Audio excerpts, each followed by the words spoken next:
All right. I'm back on the boat. Missed yesterday. Bit of a workout yesterday catching fish. Holy. It's a funny friend of mine here. He's been around here since time began. And it started pouring rain here a couple days ago. And the first thing that's come out of his mouth, he goes, well, that's it. The fish are going to be gone. Like, no, don't say it so. Because we were easily catching, upwards of over 20 good-sized spring salmon a day. It was so much fun. And then all of a sudden we went back to having to hunt them down and grind it out and trying to get them in. That water dumps down in a low-pressure system. And the fish start bolting for inland and up the canal into the rivers and away from us. So hopefully there's another wave coming around. We got today off, and then I'm back at it tomorrow morning. So, it's been rainy and foggy and chilly. Put this over here. And I had some time to crack open a few emails. Let's see if I can get my little setup to work here. So I stay hidden on the boaty. All right, get comfortable. Now, here we go. Who do we got? What do we got? We got a lot, as usual. Have a lot of people to hear from. So many emails. There's a lot of people out there. The one good thing I've noticed about this topic and pursuing this topic and not stopping and swearing, taking an oath to get every single voice heard, is it's great to see it's becoming more mainstream via the internet, obviously, for a lot more people to be coming forward than previous. Don't you think? I think there's a lot of places available now where people are openly and freely speaking about their true life experiences, right? That's pretty cool. For my personal ride myself, where I am at with this game right now, just so you know, seen them? Check. Heard them? Check. Seen the footprints? Check. Seen other signs of these people existing beside us? Check, check, check. Got it. And a probably broken record, but as previously shared numerous times, I want to know why we are being lied to. I want to know the truth about a lot. And the more you dig into this topic, it just shows you ultimately, definitively, that we are being lied to. And it's not fair. So I like to move forward. You know what I mean? It's like, okay, seen them, got it. Do I need to go look for signs of them? Nope. I know they're there. Moving forward for me. I'm done. I want some answers. And I know of a handful of other people who know a lot more about these people than I do for a lot longer. And they're in the same mind frame. And there's a couple of people that are going forward to put it in a blunt way, enough of the bullshit. What's up? A couple people that are pursuing that as we speak and in the near future. I'm only days away from going back up north to where whoever it is that's living up there seems to like to get my attention more than around the people who are living around here on Vancouver Island, and whereas previously living in the Pemberton Valley. I don't know why, but maybe we'll see this September, maybe October, maybe even November, because I'll be up there all those different times. If somebody is finally going to throw us a bone and say, what's up? Meaning an absolute blatant conversation. But then again, like I was mentioning with one of our friends earlier in private, I don't understand how or why these people would even give us that ounce of a respect and oblige that request in any way anyway, because I have a funny feeling they're just sitting back, living their lives, watching this society come and go as previous societies have came and left the face of this planet in the past. I wouldn't be surprised. I mean, why would you, if you were one of these people, why would you give me or anybody else any attention? Why? Oh, you're demanding answers from us? Good luck. Get out of my face. Right? I got a funny feeling that may be what's going on. may be, right? There's no secret about it. So-called modern civilizations have arrived and left numerous times. So why are we going to be any different, right? There's my little morning babble. Hope it made sense. Who knows? Let's get into some more important voices in mind and hear from the people. This is titled Weird Bird Noises. Hi, Steve. You mentioned hearing weird bird noises in the middle of the night. I'm pretty familiar with the different noises that our local wildlife makes. I live in Farm County in West Michigan. I wonder if you meant farm country. A couple of years ago, we were sleeping with the windows open, and something in the backfield woke us up at 4 to 5 in the morning, still full dark. It sounded like a bird call, followed by a mechanical clacking. That's interesting. It sounded like if you would train a loon to go woo, loo, loo, loo, followed by a wooden clacking. It might have been a big beak clacking, but it sounded like a louder version of the wooden ducks on a string the toddlers play with. It woke us from a dead sleep, but didn't start our two little dogs barking, which is unheard of. Whatever it was, there were more than two of them, and they moved around calling back and forth for 10 minutes, and stopped. It didn't sound threatening, and I don't get curious between the hours of midnight and 6 a.m. If these were birds, they sounded like they must have been at least 4 to 6 feet tall. I say this because the noises were loud, but weren't projected like a bird call. It's hard to explain. But anyone with chickens will know how birds make little sounds while moving around and stop to make big calls. These were big sounds, but were being made casually while on the move. Also, the clacking sounded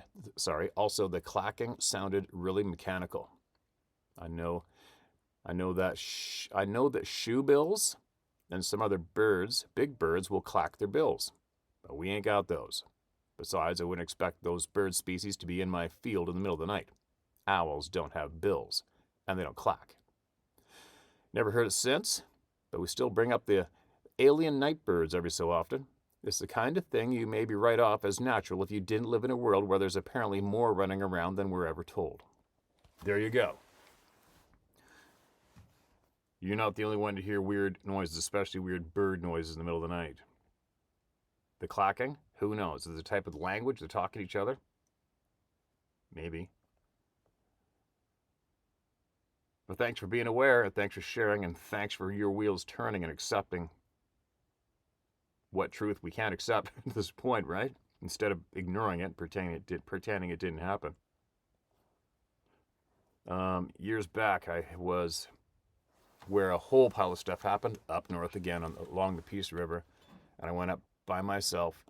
No one was there, and I was camped by this small river, and in the middle, every single time I woke up, I woke to grouse drumming. Midnight, 1:30 a.m., 2:30 a.m., 3:30 a.m., and a lot of people say, grouse drum at night all the time. Well, I've been in the woods a few times. I've never heard grouse in the middle of the night in my life until that night, and I also heard about 6, maybe 8 different trees get pushed over across the river too, at the same time.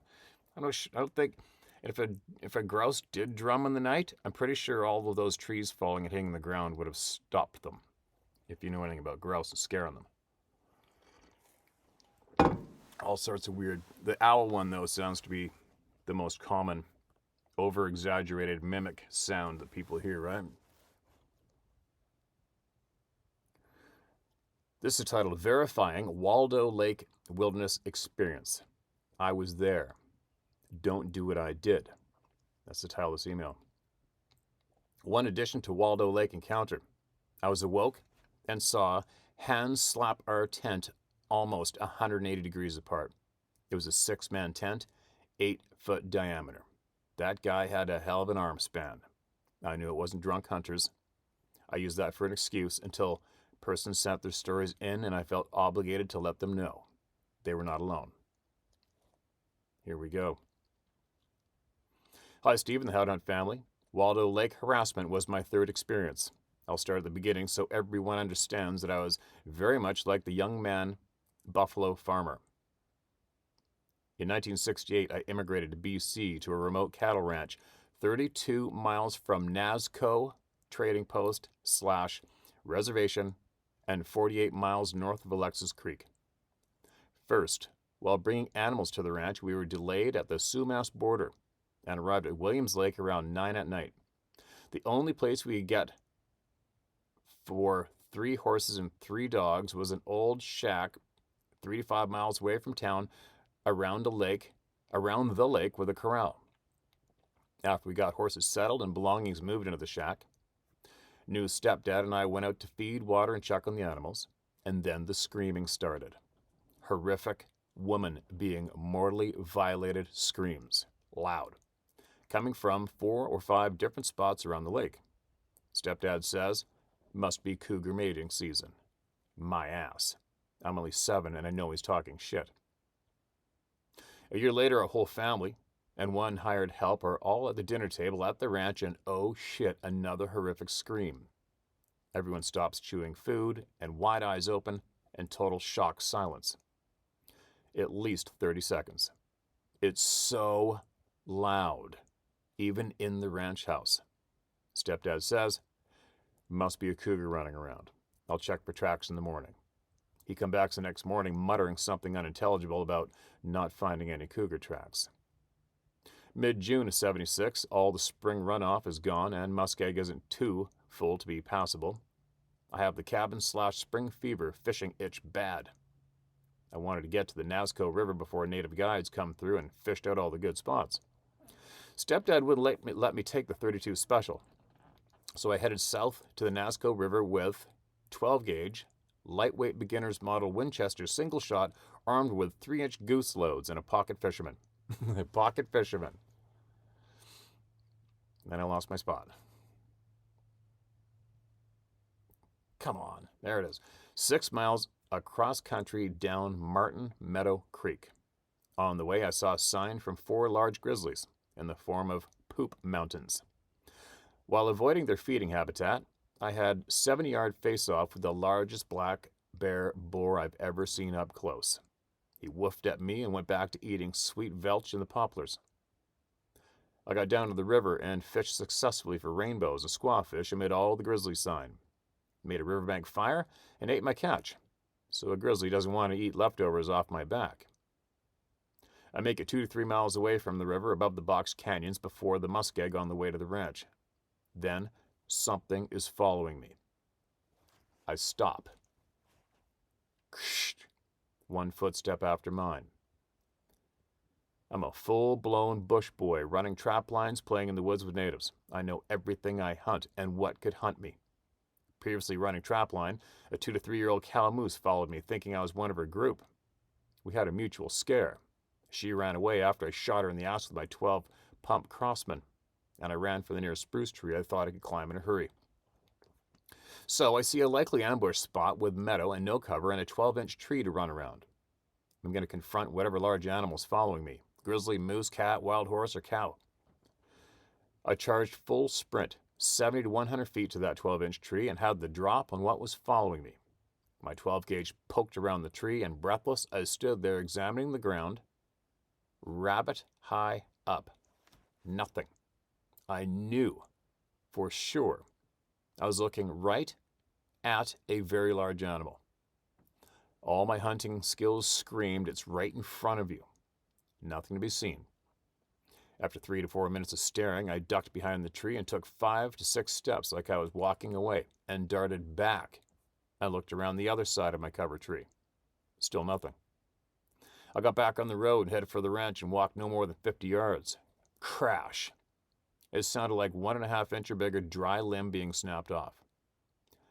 I hoofed it fast as possible, 2 miles, with 5-foot-long shotgun and pocket fisherman flapping. Number 2, Waldo Lake, Wilderness Area, Oregon. My friend Steve and I purchased float tubes and did hike-in float fishing. We 4x4'd at 5 miles or so past Waldo Lake and did 3 lake hiking mosquito inhaling, hard day paddling hiking. Mosquitoes were so bad we went back to camp instead of camping on a lake. 8:30 we ate a can of soup and crashed in the tent. We are wore the F out. I'm awakened suddenly to loud gibbering/monkey noises and saw 2 handprints slap the sides of the tent. I'm pissed. Earlier, hunters were raising hell, having fun in an upper campground. I got up with 357 mag in my waistband and flashlight. Steve is incoherent, didn't know why I'm all jacked up. I slip out behind a tree 20 feet so from the tent near the trail waiting for a drunk hunter to go back to his camp, and I'm pissed. I'm going to jack this MFer up, clothesline him with a pistol whip if required, and teach him some camp etiquette. It's dark as F, everyone's lights are out, hunter's camp is silent. After more than 5 minutes, a lady walks up the trail with a flashlight. I step out and scare the shit out of her. Lucky she didn't shoot your ass. I asked, and she replied her tent was harassed, same as mine. Her husband slept through it. I believe she sent the story into you, Steve, 2 or 3 years ago, and I feel bad for not responding earlier. I was there. After I got back in the tent, it was 12:30 a.m. I heard a couple years later it was application only, limited access permits only there. Number 3, Marion Lake float tube loner trip. My buddy Steve couldn't make it. I hiked in 2.5 miles to Marion Lake off Oregon Cascades Highway. Poor fly fishing till I paddle across the lake and find Feeder Creek. I haul out, pack up, float tube and fins, waders. Brook trout are banging at almost every cast. After 20 minutes and 8 to 10 fish landed, I hear a low rumbling growl. Turn to loud. Pissed off, Tarzan yell. From hell, 30 seconds long, 3 breaths, and continuation, 30 or more seconds each. They came from a peninsula 1/3 of a mile across the lake. I decided it was time to quit being a loner and get the hell out of there. Almost back to the trail, a young female college student wearing USFS uniform accosted me for wearing my mom's .38 Special loaded. I assured her I wasn't going to shoot innocent wildlife. I asked if she heard the pissed off Tarzan yell and asked why she wasn't packing. No comment. I got a parking ticket, even though I paid for wilderness permit when I exited government grounds. 2 years later, I heard Marion Lake was application access only with 2 to 3 month waiting period. God, I couldn't imagine that shit. I've never seen a sabe I could see, even when he was right in front of me, and I had the drop on him. I've never seen a for sure track. Maybes? Lots of them. Don't do what I did, thinking you're the baddest MFer out there with some metal on your hip. They laughed at me and at my 12 gauge and broke limbs. I need a machine gun or a mechanical advantage to break. If that gibbering lunatic at Waldo Lake had come walking up the trail while I was hiding behind a tree waiting to clothesline him, I would have shit my pants. Don't do what I did. P.S. Steve, sorry it took so long, but I wanted to get a message out to the How to Hunt family and that gal that I met on the trail at Waldo Lake. I was there, and I didn't ask for it, and it happened. And I absolutely believe you, man, and I appreciate you coming forward. I'm sure the kind lady appreciates it too, without a doubt, right? That'd actually feel pretty cool. Have an experience, getting up the guts to write it in, and then a while later, somebody else writes in the same YouTube place and says, I was that dude, I was there too, and I'm here with you, watching and listening to everyone. That's pretty cool. That's what this is about, right? And there you go, Waldo Lake, British Columbia. Go figure, huh? British Columbia. Said thousands. This is next one. This is titled, Miniature Sabe ? Hey, Steve. I hesitate to share my story, but for some reason I feel compelled to do so as it may be part of the puzzle. Last October 2022, I was hanging out with my goats on an overground part of my farm that overlooks a small river on Vancouver Island. I was sitting on the ground enjoying the peacefulness of the late afternoon when I noticed out of the corner of my eye what I first thought was a leaf blowing by. I thought it strange because it was deadly calm, so I took a closer look. And what I saw was what appeared to be a miniature sabe about 2 inches in height, tan color hair all over its body. I couldn't see the face. It was walking quickly with purpose, long arm swing behind, then it disappeared underneath a log. It makes me wonder if they have the ability to change their size. Could that explain how they seem to disappear into thin air? Many thanks for all you do. Okay, that's the first. I'm telling you right now. You are the first one to come forward with something of that description. Is it possible? How can anybody even ask that question about anything anymore if things are possible? Seriously. The shit that's going on that we have been raised to believe is impossible is endless, the list. I don't know. Anybody else seen something like that and are too afraid to admit it or come forward? Share it here. Or share it somewhere. It's safe to share it. Do I believe they could do that? At this stage of the game, I believe they could damn near do anything.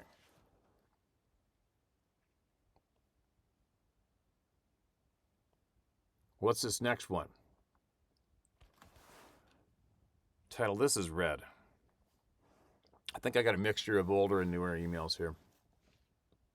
Ubiquitous Sasquatch. That's a big word for a dumbass like me. Hi, Steve. I'm new to the channel. I'd like to thank you for your platform. About a month ago, you got an email from someone on the Tug Hill Plateau in New York State. I live about 40 to 50 miles north near Cape Vincent, New York, and I've had a few encounters myself. Although I haven't seen a Sasquatch in New York, I have had my cabin slapped on several occasions, had rocks thrown at me, and had something stomping so hard that I could feel it in the floorboards of my cabin. I think that it was pissed off because I was working on my guns. The stomping and growling was so intense that I was afraid to reach for my loaded .45-70 Marlin, just 2 feet away from me. I mentioned that I haven't seen one in New York, but my skeptic ex-wife has. It was in Robert G. Whale State Park. W-E-H-L-E. Whale State Park. Interesting enough, it is where I had the rock thrown at me. Now let me fill in the background on that. I was married to my job for 30 years and was always on call during hunting season. So I waited until I retired to start hunting. 56 years old is a little late to start, so I don't want to piss people off in the woods. Well Park is one of the parks along Lake Ontario that allow deer hunting, but you have to apply for a permit. Most people don't want to bother, so very few people to piss off. While walking a main trail, I noticed a particularly thick patch of woods to the south of the trail, and I thought I saw some tree structures. And on the way back, I stopped at an open area again, and as I was looking, the woods went silent. 10 seconds later, a golf ball-sized rock bounced past me around 5 feet to my left. I immediately turned my rifle sideways, racked out the round, caught it, and said, "I'm leaving right now." I left the lever open and walked with the gun over my head until I heard the birds chirping again. That Henry got a little heavy after a while, lol. Anyway, if you're wondering why I'm a believer despite not having seen one in New York, it's because I had 3 sightings in Pike County, Pennsylvania in 1984 between February and September. The New York activity happened between August and November 2022, with the slaps on my cottage going back to 2018. I heard growls and grunts last summer, and I heard what sounded like a coyote getting mutilated in my front yard. I have a bunch of other stuff, but this is the most recent. Thanks for listening. Feel free to use my name because I don't give a rat's ass what people think about me. Michael Gaglione. I hope I didn't butcher your name, Michael. I think we've heard that name before. Did you send those in before, maybe? And if you didn't, send them. There's going to be people around there that want to hear. There's people everywhere that want to hear everything, right? That's one of the main motivators here is how many people need to hear this shit. A lot. Who's this? Excuse me. Holy. All right, I'm going in. Wow. I don't know if I should. Okay. All right, I'm going to do it. It's a long one. But you got to have respect for people that send it in, right? Hopefully, it's all, it helps. It's somebody who needs help. And not too much in between the main points. Now, 3 possible encounters and a different scientific approach. Dear Steve, hope this letter finds you and yours well. Hold on. Quick interruption. Before I forgot, I remembered as I was reading. The last couple I had on the boat. I did a favor for a friend of mine who needed an extra boat, so I didn't know these people. They didn't know me. They didn't know what I do for a living, but we talk a lot, and they're very kind people. The man was a father and daughter, and he had actually commercial fished tuna. He was an engineer on 200-foot-long boats, fishing boats around the globe. Fished off Africa, Portugal, everywhere. Very interesting man. And then they were kind of inquiring things that I've done, and I somehow came upon the topic, and I decided, okay, these people sound pretty intelligent, pretty open, friendly, honest people. And I thought, okay, I'm going to drop a topic on you guys. You may think I'm crazy after this, but oh well. And I did. Told them my story, then my grandfather, which is typical for me to do. And then after after we discussed it for a little while, the father, the father goes, looks at his daughter and goes, "Do you remember so-and-so?" She's like, "Yeah." "Well, listen to this. I'll never forget he told me this, and I thought he was just being drunk because he used to like to drink." And then I interrupted and went, "Yeah, because drinking makes you see 8-foot-tall, hairy people all the time. Usually beer." Kidding. But get this one. So he told me he had a friend who was on his boat, overnighting on his boat. And I think he said it was the Vetter River or Vetter Canal or something. And he said that something was throwing at the nighttime, throwing basketball-sized boulders at him beside his boat. And he was terrified and looked up and saw on the bank this huge, monstrous, hairy giant throwing rocks at him, pissed as he untied his boat and started booking it, and he continued to throw rocks right beside his boat. And the dad remembered hearing that from their friend. There you go. I always tell everybody, and told them in ending, I said, listen, if you haven't seen or known anything about this, you know somebody that has. At this stage of the game, I'd put money on it. Okay, moving along. Dear Steve, I hope this letter finds you and yours well. Glad that I finally found your channel, as the reality TV approach is so ineffective it's laughable. Oh, I'll wait for this boat to go by. Surprised I didn't find you sooner, though, as I've been following Dave for nearly a decade. There's just so much BS out there, and hearing unfiltered stories that are representative of the actual events is always refreshing. Isn't it? This is quite a long share, so I do understand if that may disqualify it, solely on grounds of time. Take any part of the information and use it however you're most comfortable, as I feel it could help many when attempting to discern the true nature of things. I'm just as picky about my writing and punctuation, so things should flow fairly well. I just feel that the info is pointing me in the right direction, and I hope it helps someone else, as much as everyone else's stories and your own willingness to share them have helped me. Though I haven't had any direct visual sightings, the subject has always interested me, and there have been some notable experiences that make me really scratch my head.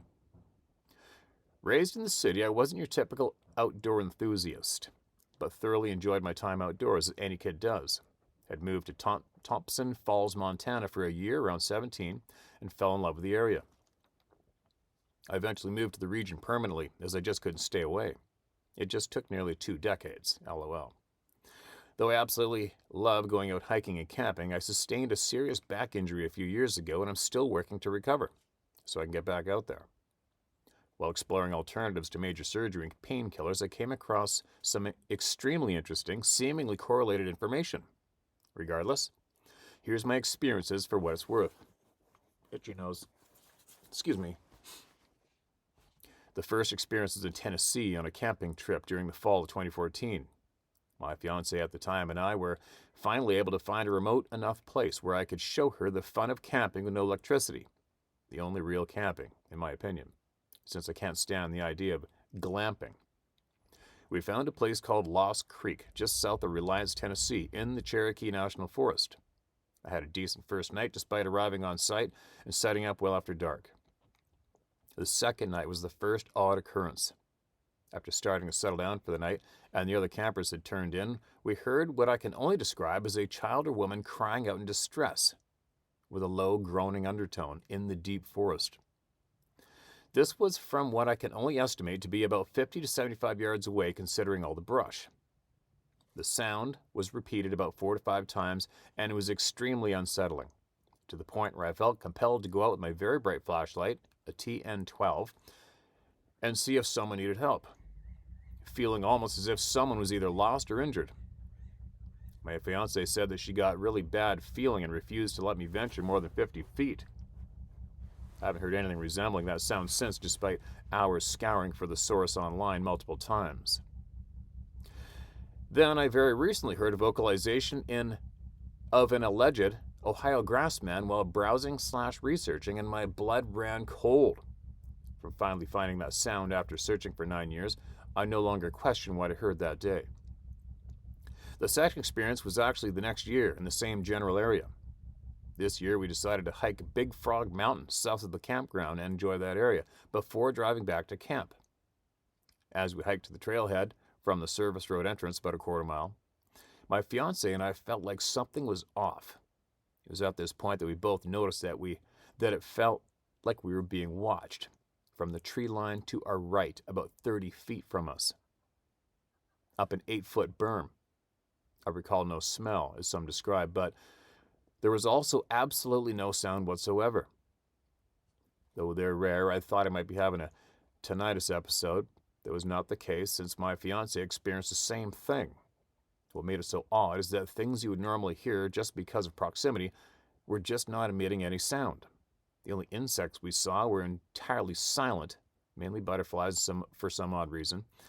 Even the airplanes currently visible directly overhead didn't seem to be making even the slightest noise. This lasted for about the next 100 yards. Super friggin' creepy. Due to the confusion of trying to figure out what was happening amongst ourselves, we actually missed the trail fork, and the service road ended up at a small meadow on the side of the mountain. This area felt the most uncomfortable to me. We decided to take a quick break before going back to the trail. My buddy's working on his boat just on the next dock over, so we're going to have to put up with that sound. Actually, hold on. I'll see if I'll slide my door right tight, and that might drown it out a bit.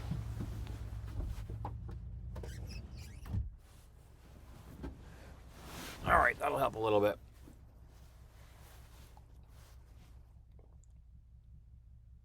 Sorry. I'll read that one more time. Due to the confusion of trying to figure out what was happening amongst ourselves, we actually missed the trail fork, and the service road ended up at a small meadow on the side of the mountain. This area felt the most uncomfortable to me. We decided to take a quick break before going back to the trail. While resting, the feeling of eyes on me seemed like it ramped up like 3 times the previous intensity. The feeling wasn't particularly threatening, really, but was very detectable and uncomfortable. It was like we were being watched from multiple directions. The only other feeling I can compare it to is when you know you're trespassing, like cutting through someone's yard is a shortcut. Harmless, but you still got that feeling, like you're not supposed to be there. After resting, we left for Wolf Ridge Trailhead and continued our hike, hoping no other creepy stuff would happen. About 1/3 up the trail, we again started to get the feeling of being observed, though this time not sure from what direction. My fiancée started getting nauseous, along with a headache, but we attempted to continue despite that. About 5 to 10 minutes after we noticed the feeling of being watched return, a broom handle-sized branch about 4 feet long fell between me and my fiancée in front of me.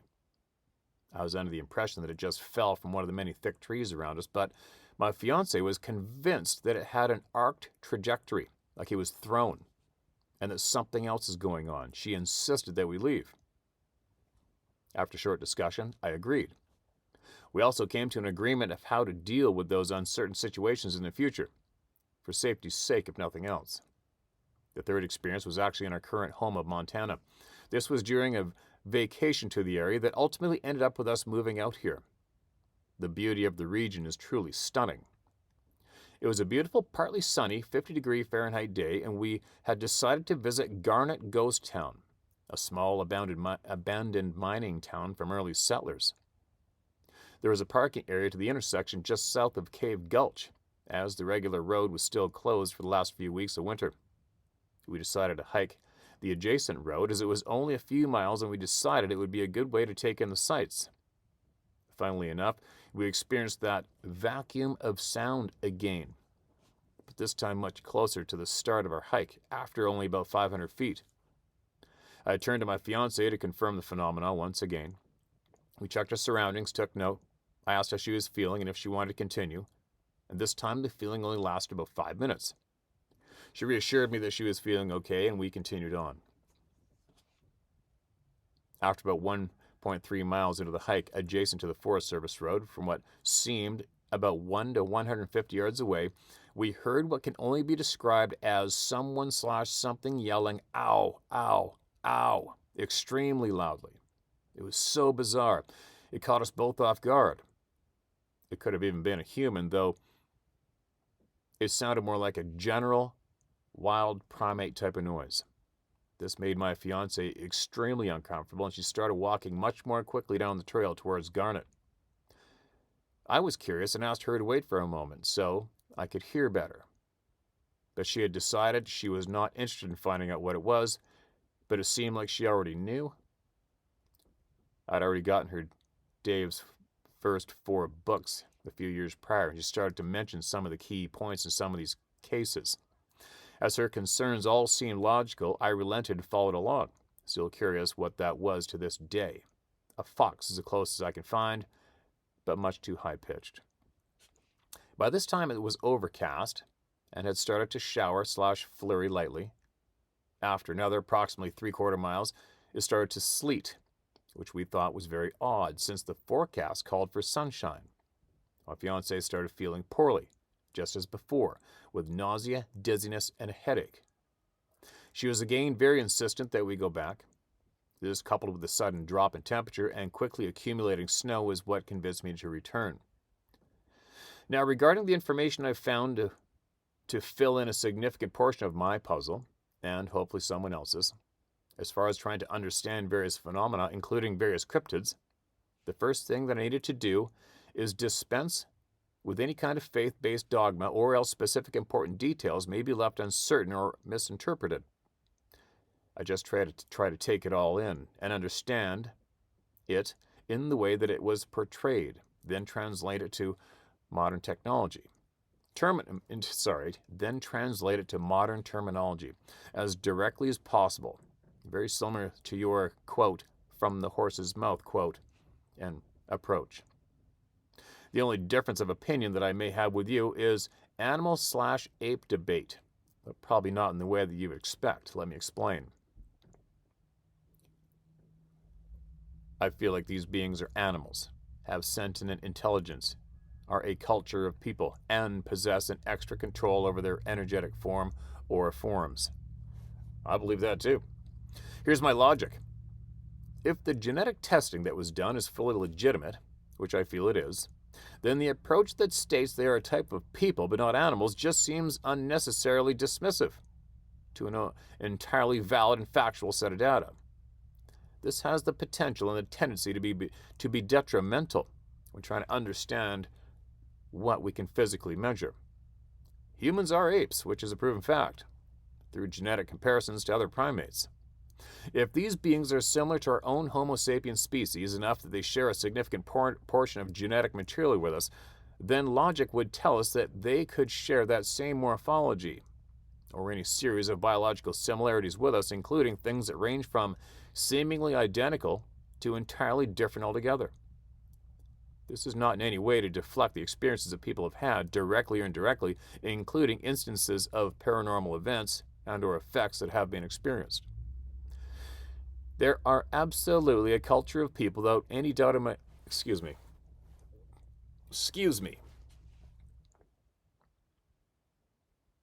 They are absolutely a culture of people without any doubt in my mind, especially when you have accounts of artistic ability, weaved items, which non-sentient organisms just don't do. The different idea I'm suggesting is that they're completely valid as a biological organism, or at least in that form, and that they seem to be able to exist in a different phase or frequency of reality than we do. Not in a different dimension per se, but phase shifted from our perceptions, much like invisible wavelengths of light or inaudible sounds like infrared/UV light or things like dog whistles. Excuse me. Additionally, Knowledge and use of these abilities seem to include access to much more mysterious and difficult to measure phenomena.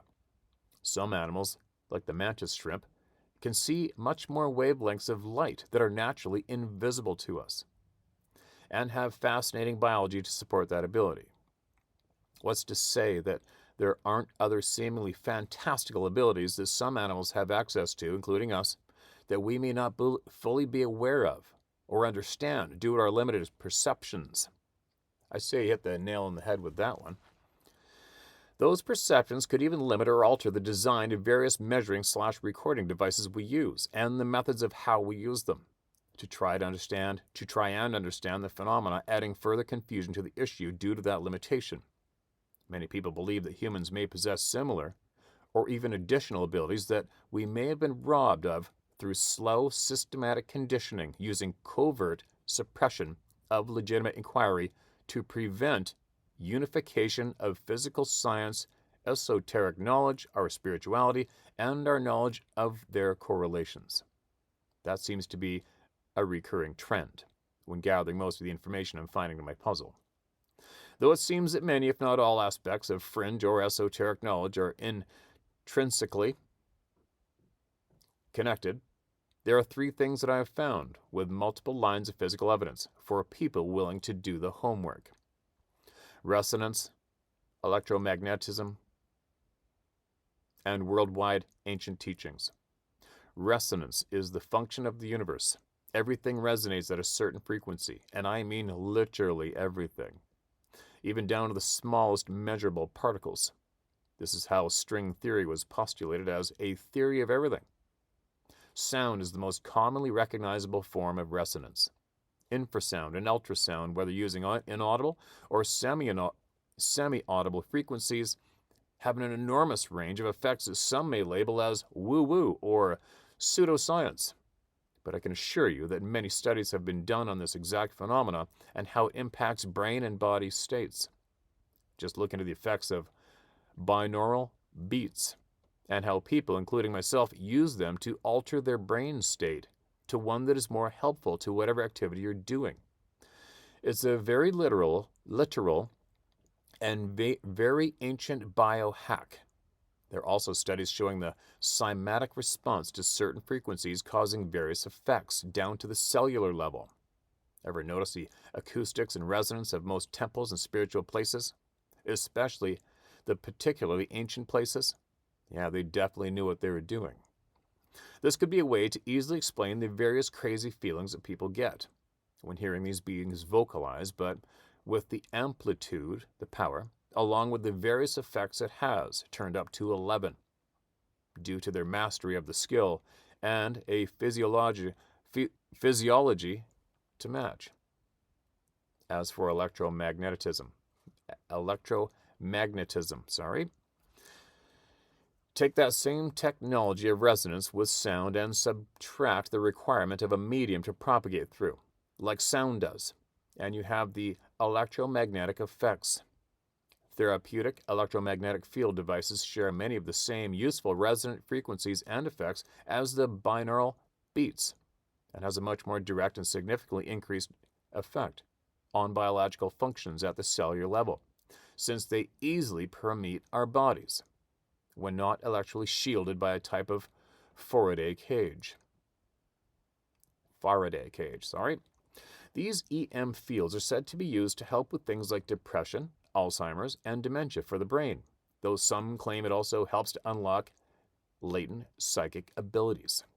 This includes studies showing that EM fields can allow the inexperienced to reach similar meditative brain states measuring via EEG as lifelong practicing monks in just a few months of sessions.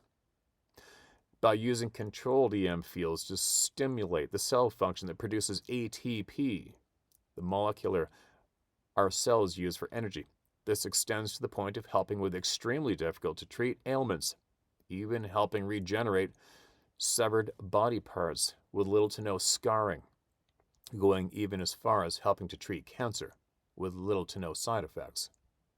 The EM charges also open chemical pathways in cell membranes, allowing for natural flushing of the cell, decreasing inflammation, which optimize other regenerative regulatory, and natural immune processes. And it all works by changing resonance and frequency of electromagnetic fields. This is a fact that has been known since the 70s with thousands of peer-reviewed studies and some that even include photo data for verification of testing. It's just that most doctors are never taught the information, don't fully understand it, and almost never prescribe it. Conventionally, for various reasons. Ka-ching, as in money. This sounds very similar to the profound effects caused by proximity to these beings, varying from a deep calm to absolute terror. Even from seeing, to be able to create physical ailments, to miraculous healing of either mind, spirit, or body. After you received the letter from Dr. Johnson with the compelling information he was providing, I wanted to look him up and see what they were about. Once I found out they were using a PEMF, pulsed electromagnetic field device, same as the therapy tech, to communicate with these beings out of the back of their truck, my face lit up and I nearly yelled out, I frickin' knew it. Holy crap. These beings can perceive and control their EM fields, We've just been looking in the wrong direction entirely, as far as measuring or eliciting those effects. With the ability to perceive and create these effects, it would only reason that they would have a natural way to do so.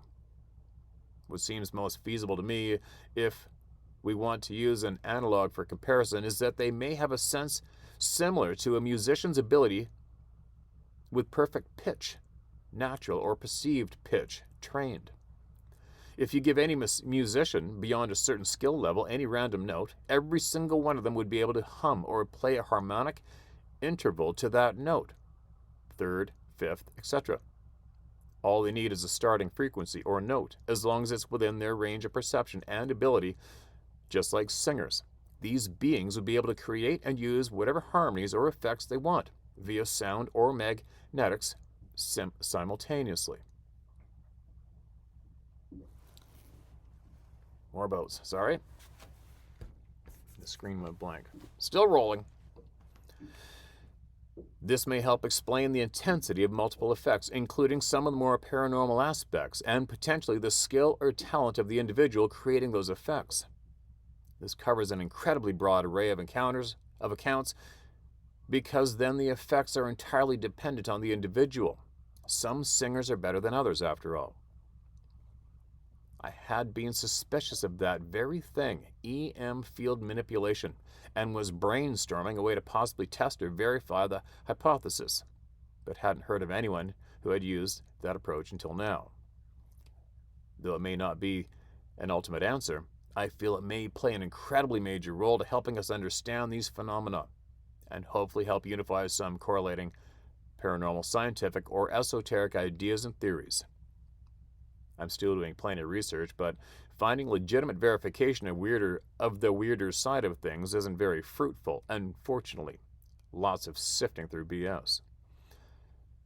This accentuates and reiterates the idea of finding the answers while thinking for yourself, possibly in ways you never would have, due to the aforementioned conditioning, keeping people from the truth.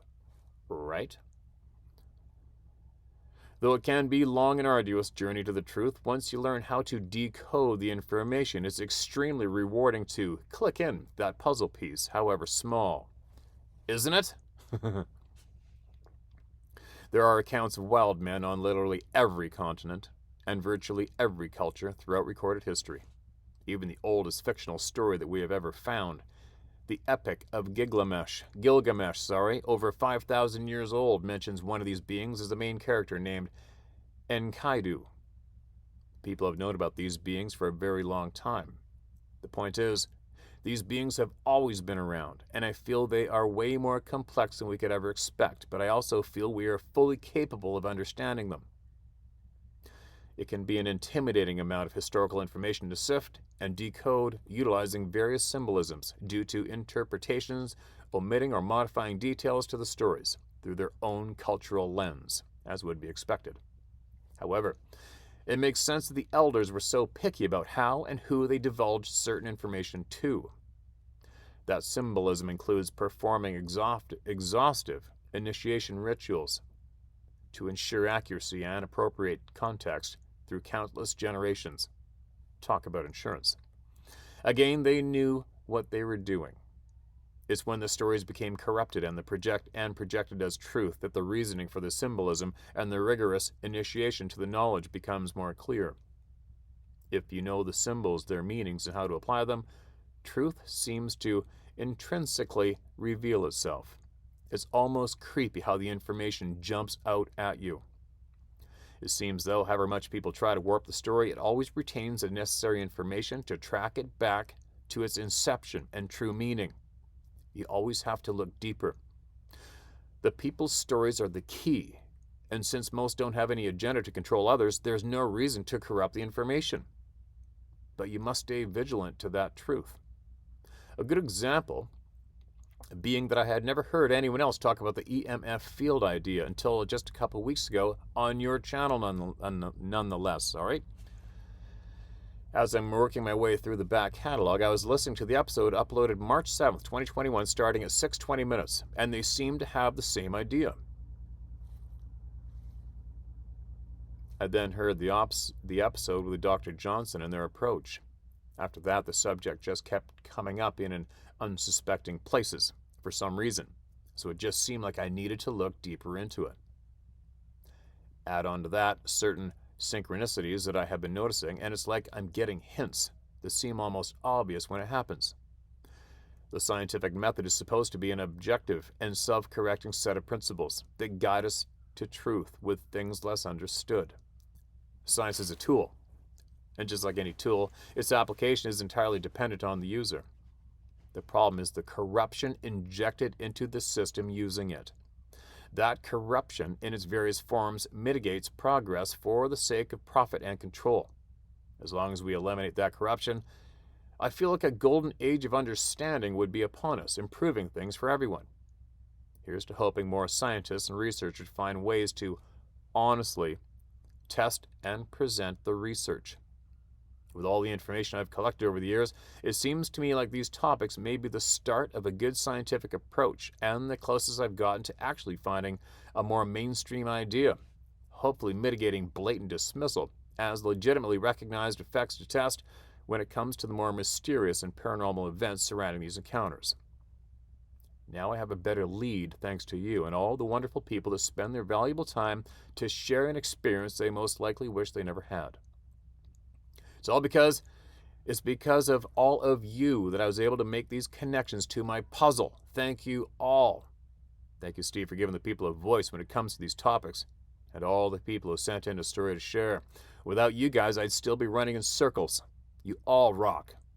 Every story helps. Stay awesome and keep kicking ass. With gratitude, Brandon.